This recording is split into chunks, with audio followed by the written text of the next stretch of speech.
Hello ಸ್ನೇಹಿತರೆ, ಎಲ್ಲರಿಗೂ ವಿಸ್ಮಯ ಕ್ಷಣ ಯೂಟ್ಯೂಬ್ ಚಾನಲ್ಗೆ ಮತ್ತೊಮ್ಮೆ ಸ್ವಾಗತ. ಶ್ರೀಕೃಷ್ಣರಿಂದ ಈ ಜೀವನ ಪಾಠವನ್ನು ಕಲಿತರೆ ಸಕ್ಸಸ್ ಖಂಡಿತ. ಶ್ರೀಕೃಷ್ಣನು ಮಹಾನ್ ಜ್ಞಾನಿ. ಆತನಿಗೆ ಜೀವನದ ಪ್ರತಿಯೊಂದು ಸಾರವು ಚೆನ್ನಾಗಿಯೇ ತಿಳಿದಿತ್ತು. ಶ್ರೀಕೃಷ್ಣನಿಂದ ನಾವು ಕಲಿತುಕೊಳ್ಳಬೇಕಾದ ಪಾಠಗಳು ಸಾಕಷ್ಟಿವೆ. ಶ್ರೀಕೃಷ್ಣನ ಯಾವೆಲ್ಲ ಸಂದೇಶಗಳು ನಮಗೆ ಜೀವನದ ಪಾಠ ಕಲಿಸುತ್ತದೆ ಎಂಬುದನ್ನು ಇವತ್ತಿನ ವಿಡಿಯೋದಲ್ಲಿ ತಿಳಿದುಕೊಳ್ಳೋಣ. ಶ್ರೀಕೃಷ್ಣನ ಸಂಪೂರ್ಣ ಜೀವನವು ಮನುಕುಲಕ್ಕೆ ಆದರ್ಶವಾಗಿದೆ. ಯುವಕರು ಶ್ರೀಕೃಷ್ಣನ ಬಾಲ್ಯ, ಯೌವನ ಮತ್ತು ನಂತರದ ಜೀವನದಿಂದ ಅನೇಕ ಪಾಠಗಳನ್ನು ಕಲಿಯಬಹುದು. ಕುರುಕ್ಷೇತ್ರದಲ್ಲಿ ಅರ್ಜುನನಿಗೆ ಗೀತಾ ಎಂಬ ಮಹಾನ್ ಉಪದೇಶವನ್ನು ನೀಡುವ ಮೂಲಕ, ದ್ವಾರಕಾಧೀಶನಾಗಿ ಜನರ ರಕ್ಷಕನ ಪಾತ್ರವನ್ನು ನಿರ್ವಹಿಸುವ ಮೂಲಕ, ಅಥವಾ ರಾಧೆಯನ್ನು ಗಾಢವಾಗಿ ಪ್ರೀತಿಸುವ ಅಥವಾ ಇಡೀ ಮಾನವ ಕುಲಕ್ಕೆ ಮಾರ್ಗದರ್ಶನ ನೀಡುವ ಮೂಲಕ ಜೀವನದಲ್ಲಿ ಸ್ನೇಹಿತರ ಪಾತ್ರ, ಸಹೋದರ, ಪ್ರೇಮಿ, ಪತಿ ಮತ್ತು ಗುರು ರೂಪದಲ್ಲಿ ಮಾರ್ಗದರ್ಶನವನ್ನು ನೀಡಿದ್ದಾರೆ.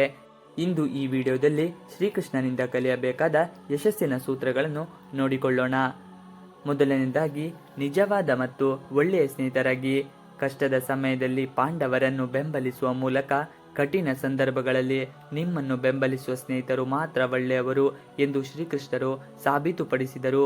ಸ್ನೇಹದಲ್ಲಿ ಯಾವುದೇ ಷರತ್ತುಗಳಿಗೆ ಅವಕಾಶವಿರಬಾರದು. ಆದ್ದರಿಂದ ನೀವು ಪ್ರತಿ ಸಂಕಷ್ಟದ ಪರಿಸ್ಥಿತಿಯಲ್ಲಿ ನಿಮ್ಮ ಬೆಂಬಲವನ್ನು ನೀಡುವಂಥ ಸ್ನೇಹಿತರನ್ನು ನಿಮ್ಮ ಸುತ್ತಲೂ ಇಟ್ಟುಕೊಳ್ಳಿ. ಎರಡನೆಯದಾಗಿ, ಅವಕಾಶ ಮತ್ತು ಪರಿಸ್ಥಿತಿಗೆ ಅನುಗುಣವಾಗಿ ಕೆಲಸ ಮಾಡಿ.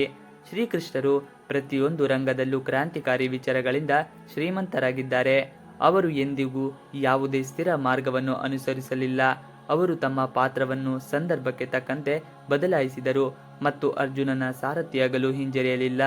ನೀವು ನಿಮ್ಮ ಜೀವನದಲ್ಲಿ ಯಶಸ್ಸನ್ನು ಸಾಧಿಸಬೇಕಾದರೆ ಯಾವುದೇ ರೀತಿಯಾದ ಒಳ್ಳೆಯ ಕೆಲಸವನ್ನು ಮಾಡಲೇ ಹಿಂದೆ ಮುಂದೆ ನೋಡಬೇಡಿ. ಇನ್ನು ಮೂರನೆಯದಾಗಿ, ಅನಾವಶ್ಯಕವಾಗಿ ಚಿಂತಿಸಬೇಡಿ. ಶ್ರೀಕೃಷ್ಣರು ನಿರ್ವಹಣೆಯ ಶ್ರೇಷ್ಠ ಗುರು. ಅನಾವಶ್ಯಕವಾದ ಚಿಂತಿಸಬೇಡಿ. ಭವಿಷ್ಯಕ್ಕಿಂತ ವರ್ತಮಾನದತ್ತ ಗಮನ ಹರಿಸಿ ಶಿಸ್ತಿನಿಂದ ಬಾಳಿ ಎಂಬ ಮಂತ್ರ ನೀಡಿದರು. ಎಂದಿಗೂ ನಾವು ನಮ್ಮ ಜೀವನದಲ್ಲಿ ಮುಂಬರುವ ದಿನಗಳು ಅಥವಾ ಭವಿಷ್ಯದ ಕುರಿತು ಅತಿಯಾಗಿ ಚಿಂತಿಸಲು ಹೋಗಬಾರದು. ಇಂದು ನಮ್ಮ ಬಳಿ ಏನಿದೆ, ಈ ಕ್ಷಣ ನಾವು ಏನನ್ನು ಮಾಡಬೇಕು ಎಂಬುದನ್ನು ಕುರಿತು ಗಮನ ಹರಿಸಿ. ಆಗ ನೀವು ಹಿಡಿದ ಕೆಲಸದಲ್ಲಿ ಯಶಸ್ಸನ್ನು ಪಡೆದುಕೊಳ್ಳುತ್ತೀರಿ ಎಂದು ಶ್ರೀಕೃಷ್ಣರು ಉಪದೇಶವನ್ನು ಮಾಡಿದ್ದಾರೆ. ಸ್ನೇಹ ಮಾಡುವಾಗ ಹೀಗಿರಲಿ. ಶ್ರೀಕೃಷ್ಣರು ತಮ್ಮ ಬಡ ಸ್ನೇಹಿತ ಸುಧಾಮನಿಗೆ ಸಹಾಯ ಮಾಡಿ ಮತ್ತು ಅವನ ಗುಡಿಸಲನ್ನು ಅರಮನೆಯನ್ನಾಗಿ ಮಾಡಿದರಂತೆ. ಒಬ್ಬನು ಎಂದಿಗೂ ಸಂಪತ್ತು ಮತ್ತು ಬಡತನವನ್ನು ನೋಡಿಕೊಂಡು ಸ್ನೇಹ ಮಾಡಬಾರದು.